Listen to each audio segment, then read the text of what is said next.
I get frustration from a certain perspective. The iPhone 16 Pro Max looks the same as the iPhone 15 Pro Max, but after spending a week or so with Apple's newest iOS phone, I can assure you that there are significant and noticeable differences, including some that will forever change the way you use an iPhone.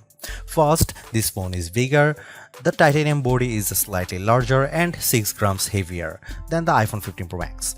The screen is a hair's breadth away from 7 inches, but the Super Retina XDR OLED screen is larger not just because of the chassis. Apple slimmed down the bezels on the iPhone 16 Pro and Pro Max to give you a giant 6.9-inch canvas of bright, colorful pixels. The other major difference is a new button on the right side below the power or sleep or Siri button. Apple would prefer that we do not call it a button, though it is in part 1. You can press the recessed camera control button down and it moves, but it also has a haptic response that makes light presses feel like the button is moving. It even includes gesture recognition. While the new button's name and its primary utility speak to photographic pursuits, this is a customizable control that will soon offer one-press access to Apple's new Visual Intelligence Object Identification feature.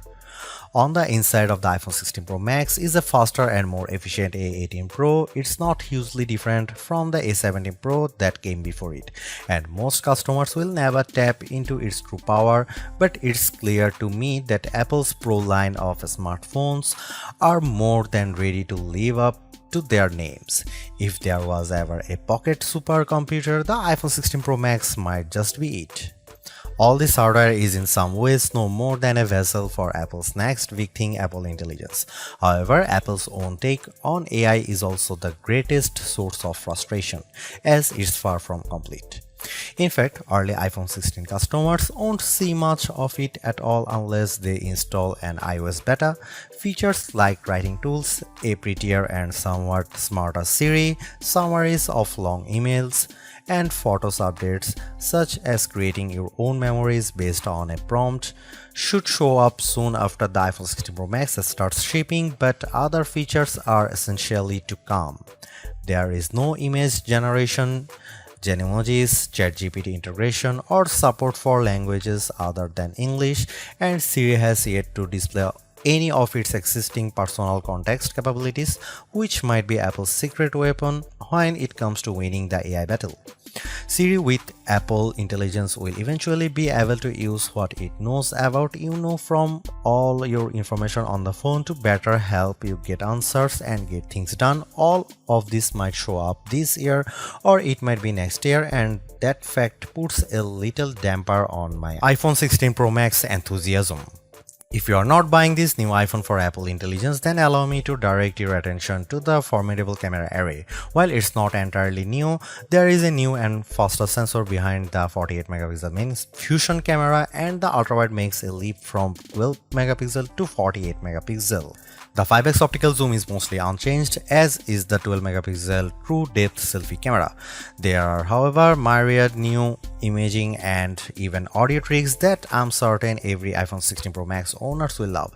There's 4K 120fps videography that can, via a new speed tool, be stopped down in increments to give your videos a truly cinematic feel. There are also new audio mix tools that, in certain environments, can add studio quality to audio that wasn't captured with a microphone. Apple has also added some new image styles and undertone controls that I'm not sure will get as much use as Apple would prefer. If you are asked to me, the choice between the base iPhone 16 and the iPhone 16 Pro Max is simple. You gain a ProMotion display, a 5x zoom camera, and Apple's most powerful mobile chip. The differences between the iPhone 16 Pro and 16 Pro Max, however, are more subtle this year. There's the screen size, 6.3 versus 6.9 inches, and the battery size, which results in at least an hour of extra battery life, and that's essentially it. The 5x Tetra Prism lens is now on both phones. Perhaps the only other notable difference is that iPhone 16 Pro starts with only 128GB of storage. In short, I love the iPhone 16 Pro Max. It's big, powerful, and for everything. Yes, I was playing a console level game on it using an Xbox controller because I can. It takes lovely photos that, even if you choose not to try out, the new styles and undertones are clear and color accurate. Apple Intelligence, which I accessed by installing iOS 18.1 developer beta, is a nice start with some cool features, but it's not yet a compelling reason to upgrade. I feel similarly about the camera control button. Don't get me wrong, I like the new button and I think it's full of untapped potential, but there's almost a bit of competition now between the 1-year-old action button and this new, arguably more sophisticated one. Those who buy any of the new iPhone 16 models will probably get a lot of use out of the camera control button and wonder how they used their iPhone without it. In the meantime, the action button might sit unused until Apple eventually shows it the door. The iPhone 16 Pro Max was announced at the Apple Glow Time event on September 9, 2024 and it's shipping from September 20. This is a larger phone with more screen, more power, AI and a brand new camera control button, but it still costs the same as last year's iPhone 15 Pro Max in the US and UK. It's actually a little cheaper in Australia. I'm not arguing that $1,199 for a 256GB iPhone is cheap, but at least Apple didn't raise any price hike by $100. Apple also made a point at this year's iPhone 16 launch event of talking about some big trade-in deals. Its point, I think, was that you probably won't be paying full price for these phones. The virtually identical iPhone 16 Pro costs $999 but starts with half the storage space. If you like big screens and want a reasonable amount of storage for all that 4K 120fps video, you probably want to choose the iPhone 16 Pro Max. The iPhone 16 Pro Max is available in natural titanium, white titanium, black titanium and desert titanium, which is the color of my test unit. I still prefer the black. It might seem like Apple's phone design strategy is now why mess with a good thing. In some ways, that's true. The iPhone 16 Pro Max doesn't stray far from the aesthetic first established with the iPhone 12, but also carries forward the myriad challenge made over the last few generations, like the smoothed out edges and new action button which replaced the silent switch on the Pro models last year. Its dimensions are close to those to the iPhone 15 Pro Max but enlarged by a few millimeters here and there. The 16 Pro Max is 163mm by 77.6mm by 8.25mm and weighs 227 grams. That's 6 grams heavier, 3.1mm taller, and 0.9mm wider than the iPhone 15 Pro Max. If you are comfortable holding and using the iPhone 15 Pro Max, I suspect you will have no trouble with the iPhone 16 Pro Max. I can't say the new phone felt substantially larger in my hand, but I do notice the difference in screen size.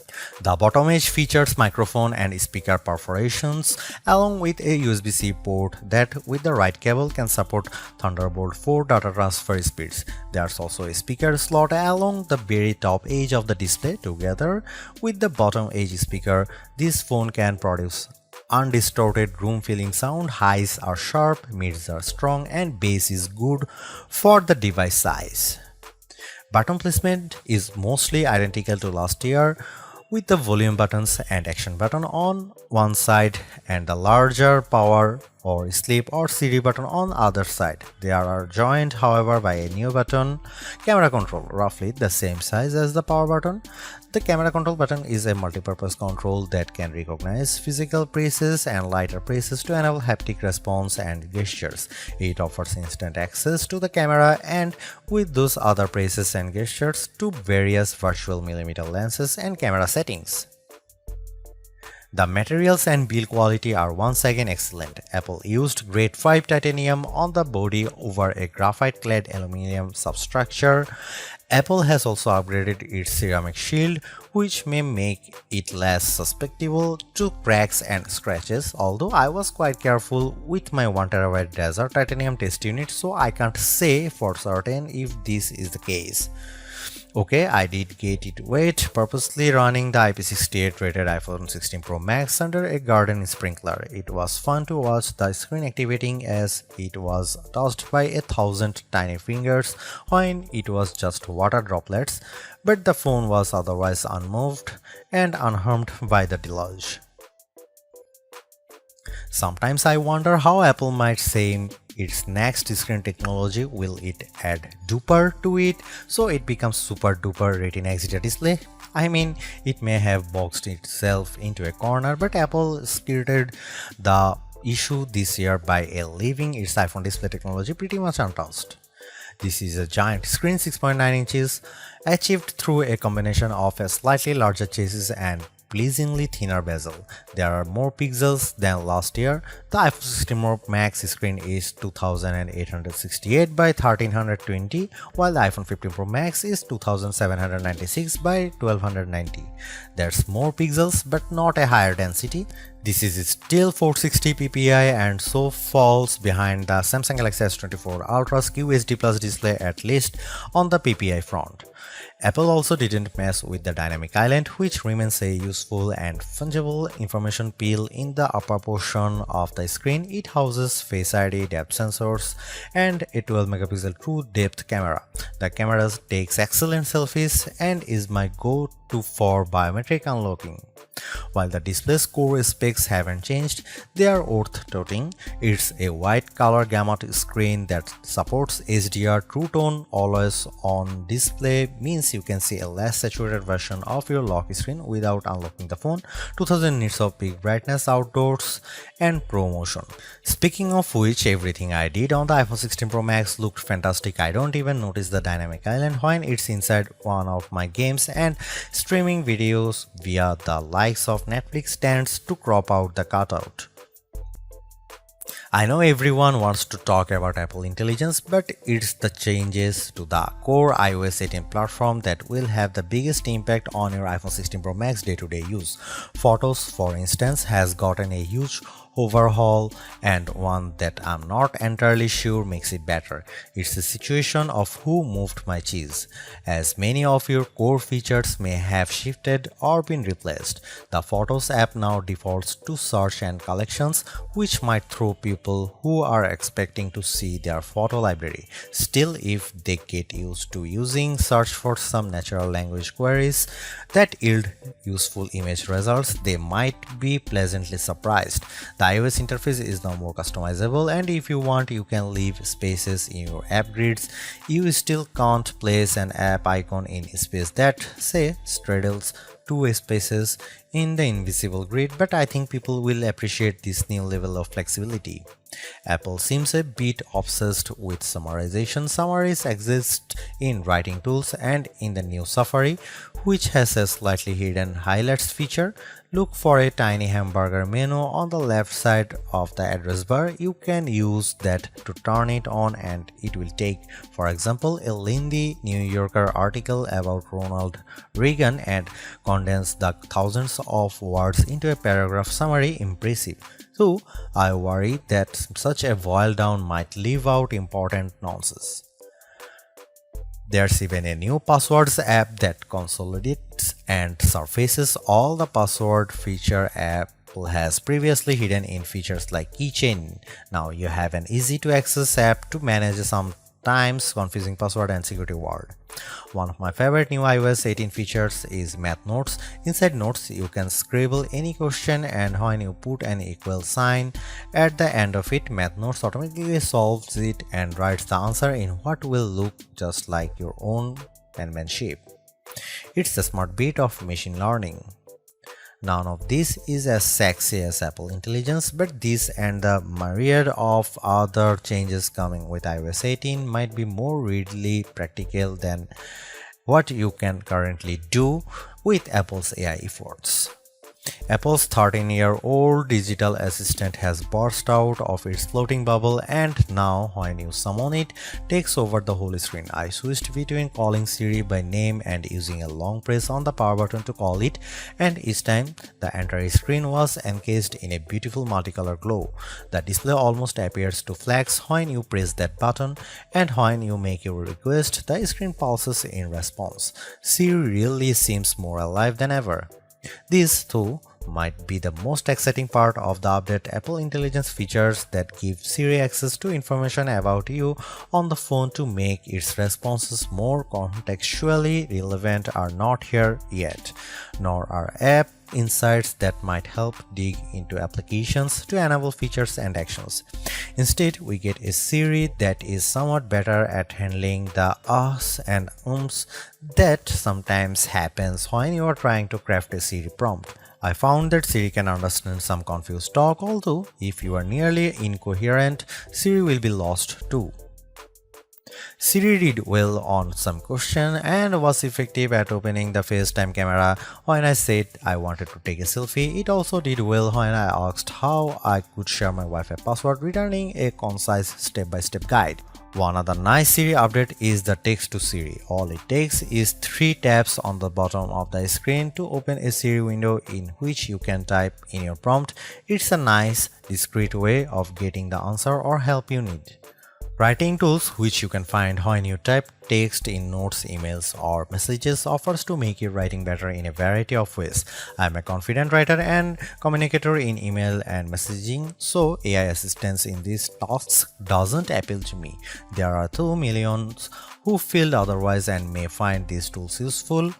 I noticed how while writing tools offers to make your text more professional, concise, and friendly, it does a stellar job of never losing a misconstructing the meaning of your original text. Photos is where Apple Intelligence shines. The new cleanup option in Edit is effective at removing unwanted objects from phone. When I opened a photo and tapped the cleanup eraser icon, it immediately offered to remove a few people from the background of my photo. I wanted to keep them, so I choose an object I wanted to remove, drawing over it. Precision is not a necessity. I drew over parts of it and cleanup identified the complete object.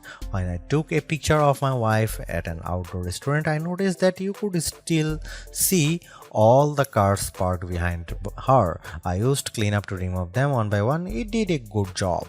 In all, Apple Intelligence shows early promise, but compared Google Gemini and Galaxy AI, it seems a bit limited. Siri still doesn't have that open LLM feel where you could ask it almost any question or solve any problem. There is no AI image generation, not even the promised Gen emojis. It's still an English-only tool, and the promised third-party integration with ChatGPT and potentially Gemini have yet to materialize. It's a good effort, but this version of Apple Intelligence is not the one that will spark a billion upgrades. While Apple hasn't radically changed the iPhone's camera array, there are enough changes in hardware, software, and image processing, along with the aforementioned camera control button to make the imaging system feel fresh and new. On paper, we have just one notable megapixel upgrade, the 48 megapixel ultra-wide camera, which will not only improve wide-angle shots but has a measurable impact on macro quality.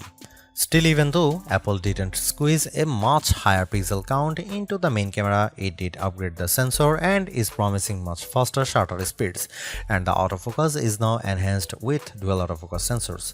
These are the kinds of incremental changes that should improve both the experience of using the quality delivered by the main camera sensor, but they are also hard to measure.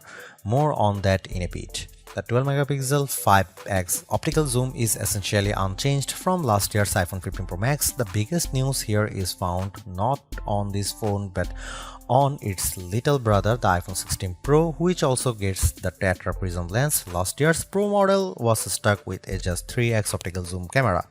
Similarly unchanged is the 12 megapixel FaceTime camera on the front. Here are some camera samples of iPhone 16 Pro Max.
By every metric, the iPhone 16 Pro Max's new A18 Pro SoC is a beast. It outperforms the A17 Pro and Qualcomm's Snapdragon 8 Gen 3 in most benchmarks, while Apple isn't backing the CPU with as much memory as you might find in, for instance, a Google Pixel 9 or Samsung Galaxy S24 Ultra. The iPhone 16 Pro Max and its A18 Pro chip make good use of the 8GB it has. That the iPhone 16 Pro Max is essentially a mini computer in your pocket should surprise no one. Apple Silicon has provided ample power for everything from everyday productivity tasks to 4K video editing and AAA console gaming. The A18 Pro is no different, but in this case, we have an even larger canvas on which to enjoy its benefits. I'm not sure I could find a task this phone couldn't handle. If I have one criticism, it's that the phone does seem to get a bit warm during, for instance, gameplay and video editing in CapCut.